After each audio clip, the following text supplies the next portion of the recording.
you, we want to know. So I brought you on my show. We want to know. With today's special guest, Jaye Wilson, founder of Melinatedmoms. Hello, everyone. Welcome back to another episode of We Want to Know. And today I have the pleasure of having an amazing guest with us in the building, Jaye, who is behind the amazing nonprofit Melinatedmoms. So just clap it up for you really quick. So before we get into deeper about the nonprofit and all that you do, what inspired your nonprofit? What, like you like to call it, mom profit? What inspired it? Yes, so we're not a nonprofit at all. We're actually a social enterprise. So we do work with nonprofits and we do a lot of things within the community, but we believe in equity and we want to pay ourselves as well as the people who work with us and for us. So it's really important for us to distinguish that. But what inspires us is honestly being a mom and understanding the needs of other moms are expansive, right? So we really strive to help moms feel like they're becoming the better version of themselves and whatever that looks like, right? So as you evolve from being a woman to being a mother or a birthing person, there are a lot of things that happen, right? But having the right types of support behind you is super important so that you know that you can actually do these things, right? We live in a society that often shuns moms or birthing people from being in the forefront of having a career, having a family, having other things outside of their motherhood to define them. So we want to be that resource to give them equitable opportunities to see themselves in a better way, you know, and to thrive in their motherhood and not just survive it. Does that answer the question? Yes, that was good. I love the thrive and not survive part. That's a quote right there. So how did you I guess learn about the social enterprise part? Because you know you go to school, they don't really teach you these things. So where did you learn all about it and how to start your own? Yeah, so we originally just started as a small mommy meetup group on the app Meetup. And you know, I'm a huge like advocate for being social, going outside. I'm an extrovert. I was born in the 80s, so you know, our our curfew was the street light. So you know, for me, I always wanted to be able to connect with people. I feel like that's very empowering. And it feels good when you're around other people, you know. So when I learned about social entrepreneurship, I looked at the different things that were important to me. So obviously keeping my community as priority was number one, but I also wanted to find ways to where I didn't have barriers to stop me from being able to help my community. So with nonprofits, there's nothing wrong with them whatsoever, but there are a lot of deliverables and finite things that you can or cannot do when it comes to grant dollars. As a social enterprise, we don't have those barriers. So we're able to reach out and connect with people without having those, you know, you only can do 10 people, you only can, you know, change 10%, you only can do 25% of the things. We want to put 110% out in our work, and we want to give that back to our community. So we go full force, you know. I don't ever want to feel like I can only help 10 moms or I can only, you know what I'm saying? So I don't want the barrier to limit our work and our scope. So that's why we chose to be a social enterprise as opposed to a nonprofit. That's good. So what are some, I guess you could say, myths that you want to debunk as someone who's behind a social enterprise? That you cannot help the community unless you're a nonprofit. Just hearing the word community triggers charity in a lot of people's minds, right? But when you look at any community whatsoever, culture, race, ethnicity, the community supports one another, right? So like we hear a lot of stuff in the media now about like circulating the black dollar and things like that, like generational wealth. All those things come from different communities helping one another to survive, right? Or to not just survive, but you know, to continue to cultivate what's it called? to continue to cultivate the community in a positive way, right? Gentrification, things like that. Like we see all those things happen, but they're happening because the community is pouring into one another, right? So for us, we want to do the same thing. We want to be able to say, I'm going to help you as a woman, as a mom, as a sister, as a birthing person to find the support that you need and not feel like the barrier is just because you're poor or just because you're Black or just because you're from here or if you fit these parameters, now I can help you. A lot of the women that or individuals that we've helped, they don't always fit into those boxes, right? So if I'm only focused on poverty or the lack of something in terms of finance, especially finances, it's very difficult to always see a positive outcome, but if we're looking at removing barriers and we're talking to people who are across different socioeconomic statuses, they're actually seeing that they have a lot of similarities with people who may not match in those same boxes. You know what I mean? So for us, it's important to highlight more of our similarities as opposed to the differences to divide us, right? And that in itself is community support, right? So no matter where you live, you can live in a neighborhood that is whatever. You may have a neighbor that is a doctor. You may have a neighbor that's a nurse. You may have a neighbor that's a custodian. You all live in the same neighborhood, right? So we want to do the same thing with what we do. We want everyone to feel that this is their community and they all have something that they can contribute to help the next person, right? I'm a huge person to say, find a resource, be a resource, right? So as we're looking for certain things to help us sustain ourselves, we're also becoming resources for other people to rely on, right? So that's actually what helped us to really catapult ourselves into the health equity space, which is where we're at right now. Thank you for sharing that. So what was one of the hardest moments for you as you was developing this? Time management, learning how to divide my time into this passion that I have for it and turn it into like a profitable business. So like, cause I have this vision of like help all the people with all of the things. Yeah. But like realistically, how do you do that? How do you do that from so many different angles, right? My professional background is nursing. So, I didn't have business management courses. I didn't have that as my background, but I had to learn, right? And I also had to learn how to take a break and take care of myself because I would get so like dive dead into the work that I'm doing. I'll have, hours and hours and hours go by. So I've learned over these past 5 years, extend yourself grace. It's fine. Nobody knows what your deliverable dates are except for you.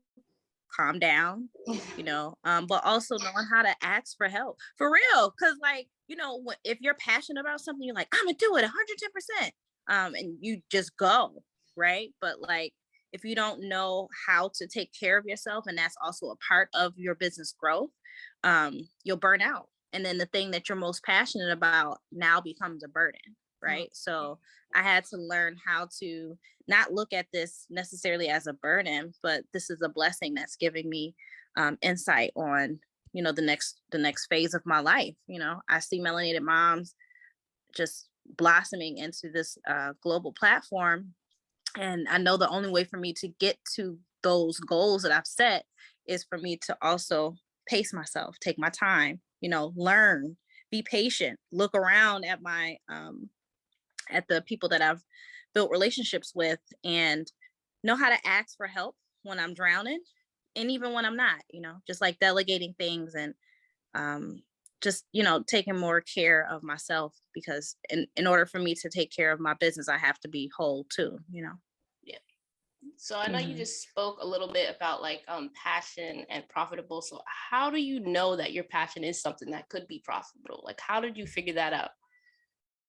Consistency, paying attention to the market, knowing who your, I don't like to say competitors, who your collaborators could be, but also knowing who else is in your industry, right? Learning what the market is, like what they're charging, what your value actually is, right? For the first maybe 2 years, I never wanted anyone to know I was a nurse because I didn't want to have that barrier of people feeling like there's this hierarchy thing, right? But when I realized my nursing experience doesn't take away from my business, it actually adds to it. I started seeing more profit, right? I started to pay attention to, oh, well, from the healthcare perspective, this actually works, right? If you're speaking from a space of being a nurse, but also being a mom and being a woman, you know how valuable it is to have self-care and to know all of those dimensions of health actually into the whole mission and vision of what Melanated Moms is. So once I figured out, I was like, oh, that's it, right? And like I said, we do a lot of work with nonprofits. So learning how to create strategic partnerships has been like a game changer, right? So reaching out to organizations, or even a lot more so, them reaching out to us and saying, hey, we saw this webinar that you did, or we saw this workshop that you held, or we attended this Find Jaye training and it was great. We would love to continue to work with you. How do we do this? So that helps us to build out contract work, and it helps us to expand the staff that we need to have. So this year, 2022, has been about a capacity building and strategic planning for the business over a long term, right? So this time prior has just been just kind of like getting in where we fit in, right? But this year has been a very clear cut. We have to do this phase, this goes into this phase, this goes into this phase. So it took time for me to get there because first of all, I didn't know what I was doing, right? But then I had to be transparent with myself of saying, like, just because you didn't know what you were doing doesn't mean that you don't know where you're going, right? So look at the people who can actually give you those answers, and give you more clarity on what your goal is. And again, just keep researching it, right? Knowing what your market is, knowing what people are paying, knowing who can be payers for you. We're not a nonprofit, but we have received grant money through other channels. So like learning more about organizations or agencies that provide grant funds to for-profit businesses, that's also been helpful. So the next question is, sorry. No, fine. I'm a chatty Cathy, so I'll be like, blah, blah, blah. So I know, I think you mentioned before you're in Jersey, right? But I know that you provide people with ways to get access no matter where they are. So how has that been, like reaching out to other people, and like how's the feedback been since you started? Yeah, it's been great. Honestly, during the pandemic, that was where we had to completely go fully virtual, and that was a turning point for us. So people will reach out to us and say, hey, I live in Arizona and I don't really know where to find a doula, or I live in Washington State. What kind of options do I have for childcare? And us literally just doing the research and tapping into what resources are around that person and creating relationships, so that it becomes a seamless process. And us doing that, we actually end up developing a case management program. And by doing that, now we're learning about how to bill for health insurance and how that's a whole new stream of revenue that we never even anticipated on it being, right? But it is, and then also creating opportunities for women or individuals who live in other places to be our ambassadors, right? So I'm not in Washington, I'm not in Arizona, but we have members there. So if we're, conversing with them and we're asking, what are the places that you like to go to in your town, or what are I don't know, like what are the different resources that you tap into? Let's create a resource list together. That's been able to help us help others. So, just continuously pouring, sorry about that, just Sorry. continuously pouring into our community members, and they pour back, so it's beautiful to see the reciprocity that comes from just being able to build community, and that in itself is profitable. We've been finding money everywhere. So I know you just spoke about your new program, but what are some other programs that you provide? Yeah, so we have, Melinatedmoms is a membership-based organization. So we have different levels of membership. Free, obviously, you get the emails and just updates on what we're doing. But individual membership is $15 a month, and business network and business network membership is $25 a month. So the two of those are really enabling us to continue to do this work, to create stronger bonds in different places, but also give more visibility to the members on different platforms that we're a part of. So we're often asked to speak on panels or keynotes, focus groups, different things like that. And we want to make sure that we're enabling our members who are really invested in that work to be a part of those things. For the business network, we have a whole nother space where we are helping them to advertise their businesses, helping them to find different business development courses, funding, as well as sponsorship opportunities for different events and things like that we are hosting, as well as others. So, it's an array of things there with the membership. Other program we have is our Find Your Roar training. So I wrote a book called Find Your Roar. We turned into an advocacy training, and we've been implementing it almost 2 years now. We've trained over 1,000 people just this year. And it's crazy to even see like how quickly that kind of like took wind. So that's been really helpful and pivotal in how we connect to each other, and how we're also finding new members. What other programs do we have? Find Your Roar, it's the membership, it's the case management. Yes, so the case management is called Community Centered Model of Care. And really what it is it's care coordination. So helping our members to find the resources that they need based on the 6 dimensions of health and wellness. So physical health, do you have a medical provider, primary care, OB, GYN? Mental health, do you desire to speak with a mental health provider, group therapy, individual therapy? Social health, that's our biggest one that we contribute to. Here are the events that we're hosting in person and virtual or hybrid. Environmental, are you living in a safe space? Is the environment that you live in comfortable for you? Do you need help with finding housing or other things like that? Spiritual, are you connected to whatever pulls you in terms of your spirituality or your religion? And then the last one, I don't know, I say these 6 and then I always get stuck on what the last one is. Jeez, what is the last one? I'm sorry. No, I forgot the last one. I learned it all in college over and over again as a health science major, and I can never remember. So it's so hard, right? Yeah. Oh, occupational. Sorry. So the last one is occupational. So, do you have employable skills? What kinds of opportunities are you looking for? Do you want, or do you hope to possess, in order to thrive?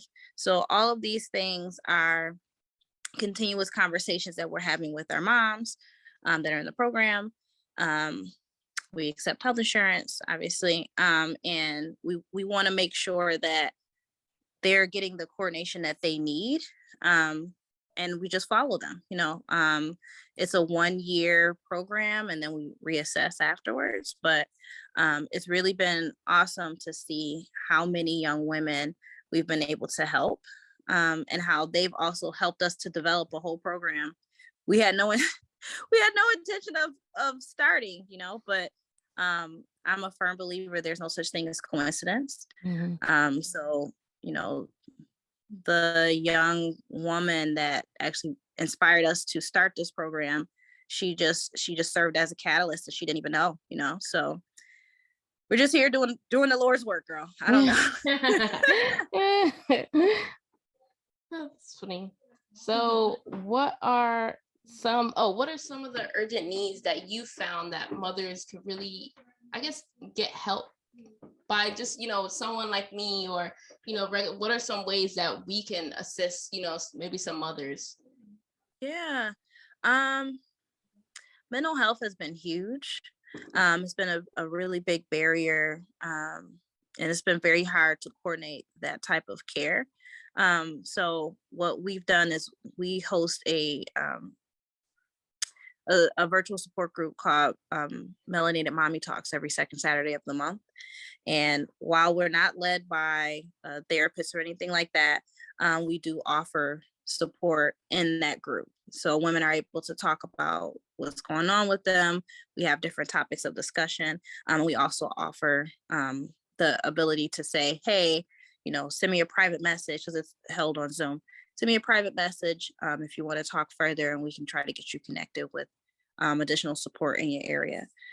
So for you, I would say, if you know a mom that may be struggling, or she doesn't even have to be struggling, she just needs somebody to talk to, I would definitely say just listen, and then please refer, because that's how we continue to grow. Thank you, because I was wondering, I was like, what are some ways? I know there's so many moms out there. Yeah. So so what are some other, I guess, programs outside of you that you think people might find helpful that they might not know about just yet? You mean here in New Jersey? Yeah. Yeah, anywhere. Yeah. Programs. So there's a program called Healthy Women, Healthy Families that is ran by the Department of Health. It is a part of the First Lady, the governor's wife, the First Lady's maternal health initiative called Nurture New Jersey. So she implemented this program about four years ago.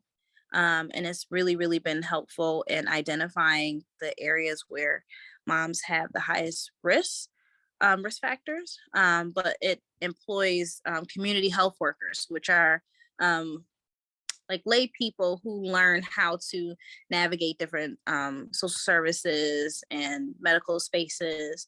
And they really serve as that liaison with that mom to really find the things that she needs. So that's one huge program. I'm such an advocate for it. I used to work for an organization that was one of the sites for that program. It was very, very, very well put together, successful.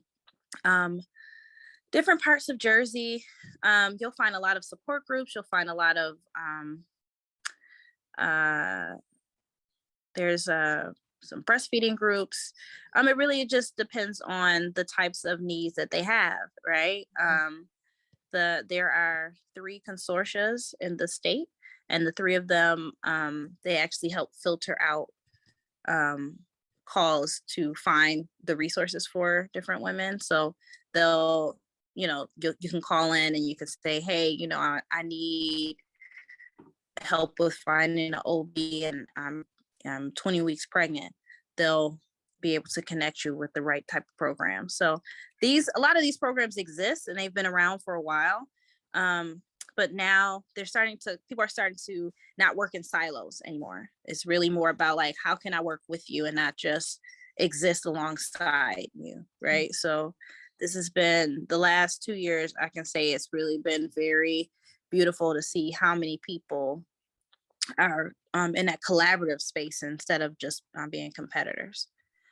So I hope that answered the question. Yeah, definitely. Yeah. So this is this is wrapping things up. What advice do you have for someone who, I guess they're looking to start something, they don't know what, but they want to help their community, but they don't know where to start? Yeah. Start, literally just start. But do your research, look into what it is that you want to do, know what your purpose is, right? I love to say, start with creating your mission and your vision and expand from there. Know that whatever your plans are, they can change 1,000 times, and that's totally fine. It's a part of your growth process. It said it takes 3 to 5 years for a business to actually have its strong foundation, and it's true. And I can see exactly why they say it takes that long. You have to know how to be consistent in the business. You have to know how to still be motivated to do the work, even when you're not getting the money in. You have to know how to budget appropriately, because you may have a $10,000 month, you may have a $200 month, right? So you have to know how to manage so that you can sustain yourself.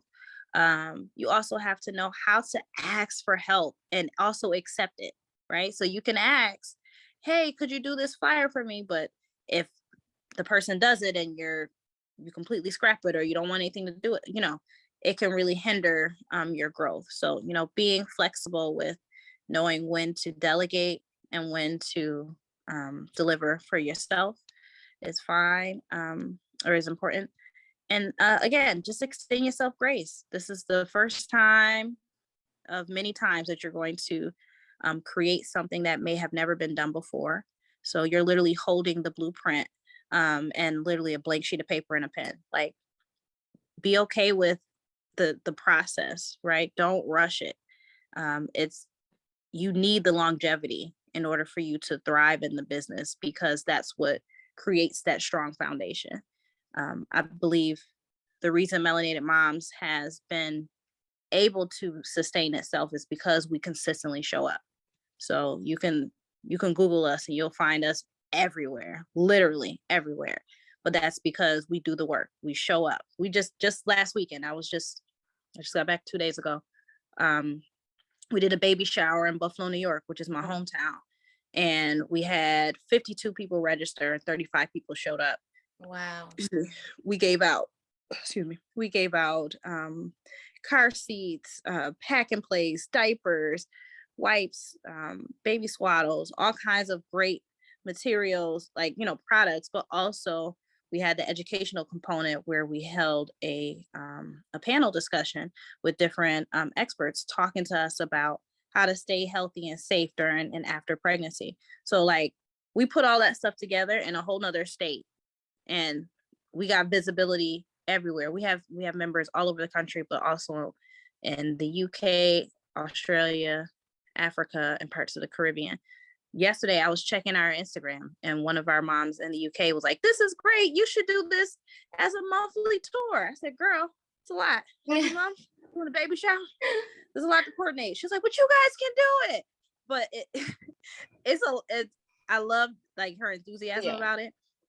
But I think she said that more so because she knows we show up. Like, we literally we do that, So it goes to the reputation of the brand.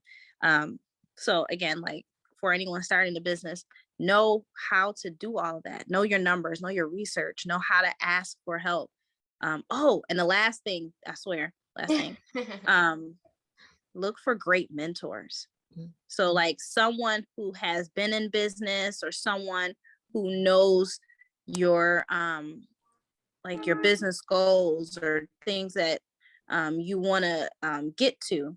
Talk to them and have them to, like, really coach you on how to process these thoughts, and how to not be overwhelmed so much by them that you do nothing, right? Yeah. So I definitely have a couple of really amazing mentors who have made sure all along the way, like, they check in with me. We'll go out to dinner or lunch, how are we doing? What do you need? How can I support you? Those words are so important, especially when you're in the thick of being that social entrepreneur. So those are my tidbits. Thank you so much. Lastly, can you tell the people how to find you? I know you said you show up everywhere, but just in case, can you tell people how to find you guys? Yeah, so we're on all of the interwebs, all of the social medias, Facebook, Twitter, Instagram, Pinterest, YouTube, at Melanated Moms.